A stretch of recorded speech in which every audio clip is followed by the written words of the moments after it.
Жизнь после смерти. Как это было? Так вышло, что я хорошо помню свою предыдущую жизнь и то, что за ней последовало, то есть все свои посмертные приключения вплоть до нового рождения. Как я попал в ад, а потом и в рай. Когда сомнительные розыгрыши и шутки уже приелись, мне захотелось как можно больше узнать о том месте, где я обитал. Так я и начал странствовать по астралу и изучать его. Чтобы вы понимали, астрал выглядит как множество миров, частично или полностью изолированных друг от друга. Должность смотрителя позволяла мне беспрепятственно проникать во многие из них, но не во все. Миры астрала отсортированы по плотности. То есть те, где энергия более грубая, это нижний астрал, а те, где более легкая и чистая, верхний. В каждой из этих частей астрала множество своих мирков, и в каждом из них свои законы и порядки. Помимо верхних и нижних есть еще так называемые средние области. По вибрациям они наиболее близкие к нашему земному миру. Частично они состоят из приграничных с нашим миром мест, которые копируют его. Именно в них находятся умершие первое время после смерти. Вообще, конечно, это деление на низ, середину и верх очень условное. В самом астрале им практически не пользуются. Я рассказываю об этом вам, чтобы хоть немного упорядочить информацию. В самом астрале, описывая тот или иной мирок, используют нечто вроде его энергетических координат. Они говорят о том, на какой частоте этот мир находится, какова плотность его энергии и какой он по размеру. Но поскольку в нашем мире подобные описания применить нельзя, буду использовать более простые термины. Так вот, в нижнем и среднем астрале мы могли проникать почти во все миры за небольшими исключениями, а в области верхнего мало куда и в основном по приглашению. Миры нижнего астрала были мне интересны, но при этом я считал их мрачноватыми. Были, к примеру, несколько мирков, где был сделан ад. То есть в деталях воспроизведена картина, которую описывают в религии, грешники, черти, котлы и так далее. Сделано это было настолько реалистично, что даже меня, любителя черного юмора, слегка передергивало. Вы можете подумать, что там, наверное, томились несчастные умершие, которых туда как-то затащили. Я скажу так, люди действительно туда периодически и попадали, и видели все это. Для них, собственно, эти мирки и делались. Но вот вся обстановка, а именно огненные реки, грешники с дикими воплями и черти, которые запихивали их в котлы, это была чистой воды голограмма. То есть черти у котров не были астральными сущностями, а грешники не были умершими людьми. Все это было прорисовано в высоком качестве, как компьютерная игра с полным погружением. Тем не менее, реальных астральных сущностей и людских душ за этим не было. Были лишь существа, которые поддерживали этот мирок в рабочем состоянии, вроде его сотрудников.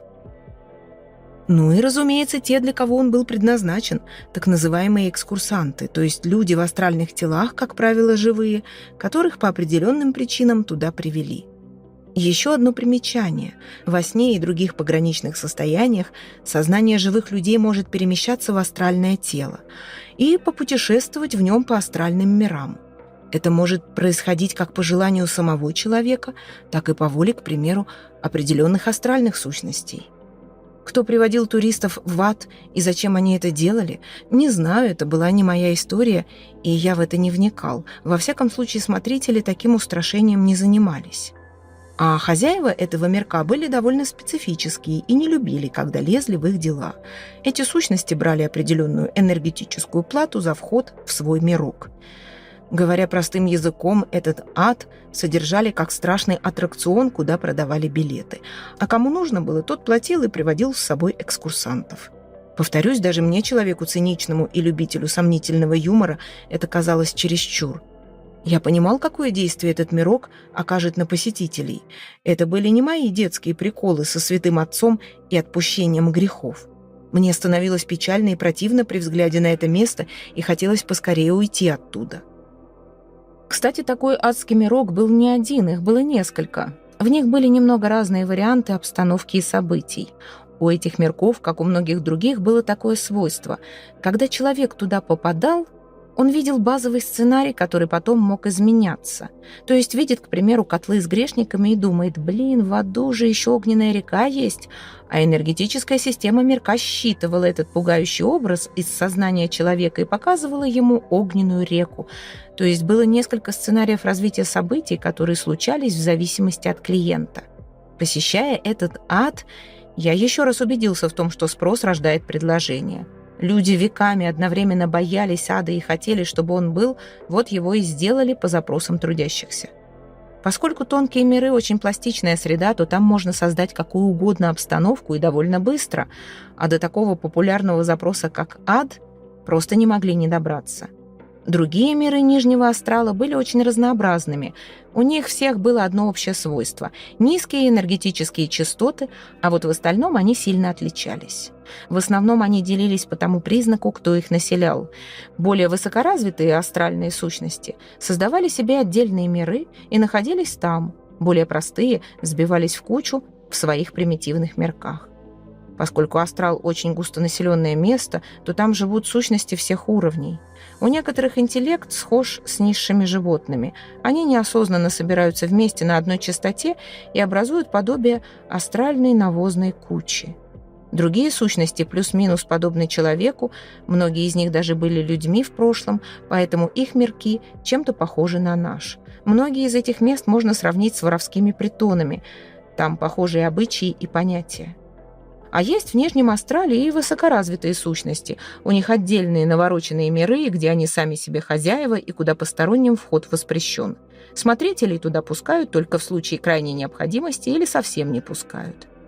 В так называемом Среднем Астрале много мирков, которые повторяют места из нашей реальности. Ну, то есть попадаешь, к примеру, в один мирок, а там точная копия какого-нибудь города. Или большой аэропорт, или вокзал. Основные клиенты таких мирков, для кого они, собственно, и построены, это живые люди, то есть спящие, которые зашли туда погулять. Зачем их вообще туда заманивают? Тут все просто, таким образом у спящих качают энергию. Работает все та же система оплаты за посещение. Человек после такой экскурсии просыпается без сил и еще несколько дней может чувствовать упадок энергии, хотя сон свой в большинстве случаев вообще не помнит. А если бы даже и вспомнил, что с этого, снился ему, к примеру, город или вокзал, разве что очень реалистичный. Кстати, обыденная обстановка в этих местах создана не просто так. Если там было бы что-то очень необычное, то человек мог бы осознаться во сне, как отреагировать, проснуться или попытаться уйти, а так бродит себе в блаженном неведении по городку и сливает часть своей энергии. Еще одно уточнение. В такие астральные миры во сне люди попадают не так уж часто. Обычно мы варимся в мирке своего воображения.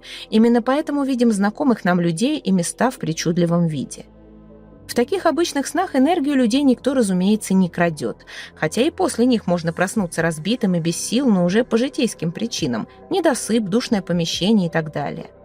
Но вот когда сон очень реалистичный и красочный, место незнакомое, но интересное, тут уже большая вероятность, что вы в одном из миров астрала. И если потом несколько дней мало сил, скорее всего, именно там вы и побывали. Кстати, в этой жизни я часто вижу осознанные сны, и когда понимаю, что я в астральном мирке, то никуда не ухожу оттуда, а остаюсь его смотреть. Приятно все-таки погулять по новому месту и осмотреться. Раз энергию все равно состригут, то я воспринимаю это как плату за аттракцион. Но это моя личная стратегия. Многие предпочитают уходить из таких мест восвояси. Но на сны мы сейчас немного отвлеклись. Продолжу рассказывать свою историю. Сейчас у большинства из вас может возникнуть вопрос. Если и ад в астрале есть, и копии нашего мира тоже, то существует ли там рай? Могу с уверенностью сказать, при мне был точно. Я его целенаправленно решил найти, но до него мне пришлось добираться довольно долго, а потом меня туда даже не хотели пускать. Еще раз уточню, любой астральный мир – это не проходной двор, куда заходи кто хочет, кроме тех, куда заманивают целенаправленно и где выкачивают энергию, они всегда открыты. Но в большинстве мирков все же стоит определенный энергетический фильтр на входе, то есть пропускают души с определенными характеристиками или тех, кому туда разрешили войти. Так называемый рай – это закрытый астральный мир, туда вход только по приглашению или с сопровождением. Сначала я пытался туда войти, просто сделав лицо кирпичом под предлогом, что я смотритель и мне можно. Не пустили. Потом всеми правдами и неправдами пытался договориться. Тоже не получилось. Попал только тогда, когда оказал услугу одной из астральных сущностей. В благодарность за меня замолвили словечко и разрешили пройти на экскурсию. Здесь уточнение. Я описываю именно астральный вариант рая. Следовательно, эта область, созданная тоже как аттракцион. На самом деле существует место, куда попадают души с высоким уровнем развития и где они могут наслаждаться обществом себе подобных. Я называю его Шамбалой. Находится оно не в астрале, а на том свете, который гораздо выше по частоте. А сейчас мы говорим именно про астральные миры. Итак, попал я в так называемый рай. Что могу сказать? Его энергия действительно светлая и умиротворяющая, прорисован тоже хорошо, но есть, как это ни странно, много общего с адом, а именно настоящих душ и сущностей там немного, поэтому внутри хорошо и благостно, но как-то пустынно. Очень много картинок из библейской тематики, видимо, делали для верующих. Есть красивое подобие райского сада, в синем небе летают херувимы и так далее. Без иронии, место по-настоящему прекрасное, радует глаз. Но настоящие ангелы-хранители и их начальство там не бывают, или бывают очень редко. У них есть свои миры, которые, как я полагаю, меньше похожи на красивую картинку и больше подходят для проживания. А тот рай, который мне показали, это больше место для экскурсий. Только если прогулкой в ад запугивают, то путешествием в рай поощряют. Как я был астральным полицейским? Если вернуться к моей работе в качестве смотрителя, то через некоторое время мне захотелось повышения по службе, то бишь освоить более сложные навыки и перейти на более таскали их с собой, а умели создавать их в нужном месте силой своего намерения и энергии. Что эти щиты из себя представляли и для чего были нужны? Они были немного похожи на один всем известный предмет из нашего мира, а именно на зеркала. Ведь зеркала, по сути, своей примитивные ретрансляторы энергии. Так вот, астральные щиты-зеркала работали по схожему принципу, но были во много раз сложнее. Астральный щит мог в буквальном смысле затянуть в себя большие сгустки энергии, а самое главное – астральных сущностей, которые находились поблизости. Совсем примитивных астральных паразитов от контакта со щитом как будто перемалывало. Они распадались на сгустки астральной материи и стекали по щиту, и в этот момент переставали существовать. Более сложных астральных обитателей от контакта со щитом сильно корёжило и повреждало. Сейчас у вас, наверное, возник вопрос, раз астральные сущности бессмертные, как им вообще можно причинить какой-то вред? Дело в том, что слово «бессмертный» к астральным сущностям не совсем применимо. У их астральных тел, как ни странно, есть определенный потенциал и даже срок жизни. Чем более развитая сущность, тем дольше она может существовать. Срок жизни большинства разумных обитателей астрала гораздо дольше, чем человеческие жизни, да и вообще время там течет по-другому. Но вечно не существует ни один астральный обитатель. Разумеется, у них тоже есть душа, они также проходят свой опыт и развиваются, то есть они не так уж сильно отличаются от людей, а многие из них людьми были или будут. Но вернусь к нашим щитам. Они использовались в основном для двух целей, как барьер на входе в какое-то место, либо как инструмент для отлова астральных обитателей. Чаще всего эти функции совмещались. В чем состояла работа смотрителей? В нужном месте устанавливался щит, потом настраивался конкретно под это место, затем наступал час жатвы, то есть энергия и рядом находящиеся сущности притягивались щитом.